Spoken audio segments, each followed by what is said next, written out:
Hello students, welcome to my channel. हम कर रहे हैं प्लेन ज्योमेट्री। तो हमारा टॉपिक चल रहा है एलिप्स के PYQ हम यहाँ पर डिस्कस कर रहे हैं। Prove that eccentric angles of the extremities of two conjugate semi diameters of an ellipse differ by right angle. देखिए इसमें है क्या, अगर ये आपके पास एक कोई एलिप्स है, एक्सट्रीमिटीज ऑफ सेमी डायमीटर, तो सबसे पहले हम क्या देखते हैं कि डायमीटर कौन से हैं इसके। एक ये डायमीटर है और एक ये डायमीटर है। हमें डायमीटर क्या गिवन है, कॉन्जुगेट सेमी डायमीटर्स। ठीक है, सेमी डायमीटर की बात हो रही है तो ये एक सेंटर पॉइंट हो गया हमारा C। लेट्स सपोज कि ये P पॉइंट है और यहाँ पे कोई Q पॉइंट है। P और Q पॉइंट जो है वो एक्सट्रीमिटीज हो गई किसकी, सेमी डायमीटर्स की। ठीक है, ये कॉन्जुगेट डायमीटर्स हैं और P पॉइंट और Q पॉइंट क्या हो गई, एक्सट्रीमिटीज हो गई। Centric angles of extremities of two conjugate semi diameters of an ellipse differ by right angle. Means अगर ये एंगल थीटा है तो ये एंगल कितना होगा, π/2 प्लस थीटा होगा। मीन्स इन दोनों का जो डिफरेंस है ना, दैट इज π/2। हमने ये चीज़ प्रूफ करनी है। ठीक है, कि P पॉइंट का सेंट्रिक एंगल अगर मैं देखूं और Q पॉइंट का अगर मैं सेंट्रिक एंगल देखूं तो दोनों का जो डिफरेंस होगा दैट इज इक्वल टू π/2। ये चीज़ हमने प्रूफ करनी है। तो सबसे पहले हम क्या करते हैं, हम एंगल्स ले लेते हैं कि θ1 है और दूसरा θ2 है। Let θ1 and θ2 be the eccentric angles of किसके, P पॉइंट के एंड Q पॉइंट के। ठीक है, ये हम इसके इसेंट्रिक एंगल्स ले लिए। अब नेक्स्ट देखिए क्या है, अगर ये P पॉइंट का इसेंट्रिक एंगल θ1 है तो कोऑर्डिनेट्स ऑफ P क्या हो जाएगा, देयरफॉर P क्या हो जाएगा आपके पास, A cos θ1 B sin θ1। ठीक है, ऐसे ही Q के कोऑर्डिनेट्स क्या आ जाएंगे आपके पास, A cos θ2 B sin θ2। ये आपके पास कोऑर्डिनेट्स आ गए P और Q पॉइंट के। ठीक है, अगर मैं स्लोप की बात करूं, ये जो सेमी डायमीटर है CP, अगर मैं स्लोप की बात करूं इसकी तो क्या आएगी, स्लोप ऑफ CP। अब C पॉइंट जो है वो है 0 0 और P पॉइंट जो है ये हमें ये गिवन हो गया, ये हमें मिल गया। तो हम यहाँ पे इसकी स्लोप निकाल सकते हैं। स्लोप का फॉर्मूला हमारे पास क्या होता है, y2 minus y1 upon x2 minus x1। अगर हमें कोई लाइन के दो एंड पॉइंट्स, यहाँ पे एंड पॉइंट्स हमें पता हो तो हम इसकी स्लोप निकाल सकते हैं। दो पॉइंट्स हमें लाइन पे पता हो तो हमें क्या है, y2 माइनस y1 हमारे पास क्या आ जाएगा, b sine θ1 minus 0 upon a cos θ1 minus 0। Means हमारे पास स्लोप क्या आ गई, this is equal to b upon a tangent θ1।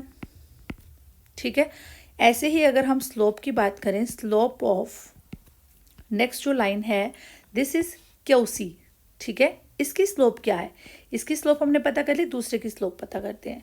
तो इसकी स्लोप है हमारे पास स्लोप ऑफ CQ या QC is equal to, again अब हमारे पास एंगल क्या है θ2, तो b sine θ2 upon minus 0 divide by a cos θ2 minus 0। Formula वही y2 minus y1 upon x2 x minus x1।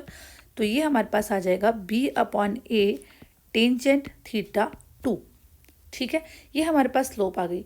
अब हमें एक चीज़ पता है कि अगर डायमीटर्स जो हैं कॉन्जुगेट होते हैं, अगर डायमीटर्स कॉन्जुगेट हैं तो कंडीशन क्या होती है। ठीक है, also CP CD are conjugate diameters. ये तो हमें गिवन है ना कि ये कॉन्जुगेट डायमीटर्स है। तो कॉन्जुगेट डायमीटर्स की कंडीशन होती है कि उन दोनों की जो स्लोप होगी m1 m2 होगी, उनका प्रोडक्ट क्या होगा, माइनस b² अपॉन a²। ठीक है, मीन्स अगर इसकी स्लोप की मैं बात करूं तो अगर इसको मैं बोल दूं कि ये m1 है और ये हमारे पास m2 है, तो इन दोनों को मल्टीप्लाई करने पे हमारे पास आएगा माइनस b² अपॉन a²। तो हम इसको और इसको मल्टीप्लाई की फॉर्म में लिख देते हैं। ठीक है, it implies b upon a tangent θ1। m1 क्या आया हमारे पास, यही आया। b अपॉन a m2 जो है वो भी लिख देते हैं। Tangent θ2 will be equal to minus b² upon a²। ठीक है, तो यहाँ से आ जाएगा टेंजेंट θ1 टेंजेंट θ2। अब b², ये b ये कैंसिल आउट हो जाएंगे सारे, तो हमारे पास राइट हैंड साइड पे क्या बच जाएगा, -1। तो इट इम्प्लाइज, इसको हम दोबारा से साइन थीटा वन ही बना देते हैं, sine theta one upon cos theta one into sine theta two upon cos theta two is equal to -1. तो it implies sine theta one sine theta two will be equal to minus cos theta one cos theta two. तो it implies sine theta one sine theta two plus cos theta one cos theta two is equal to 0.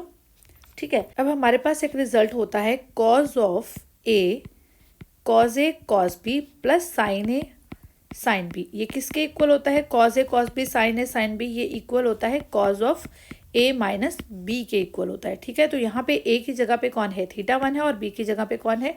Theta two है. तो हम यहाँ पे लिख सकते हैं it implies cos of theta one minus theta two किसके इक्वल आ गया? This is equal to 0. But cos की वैल्यू 0 कब होती है? जब थीटा कितना हो? π/2 हो. तो कॉस π/2 की वैल्यू कितनी होती है? 0 होती है. ठीक है, तो इसका मतलब क्या हुआ? It implies theta one minus theta two आपके पास कितना आ गया? That is π/2. तो हमें यही नहीं प्रूव करना था कि जो एक्सट्रीमिटीज़ के जो एंगल्स हैं, जो एक्सट्रीमिटीज़ के एंगल हैं उनका डिफरेंस कितना है? π/2 है. ये चीज़ नहीं हमने प्रूव करी. तो एक एक्सट्रीमिटी का एंगल हमने थीटा वन लिया था, दूसरी का थीटा टू लिया था, उनका डिफरेंस कितना आ गया? π/2 आ गया. तो हमारा रिजल्ट हो गया. अगर आपको वीडियो पसंद आई है तो जल्दी से चैनल को सब्सक्राइब कर लो, बिकॉज ऐसी और बहुत सारी वीडियोस आपको यहाँ पे देखने को मिलेंगी. Thank you and keep watching.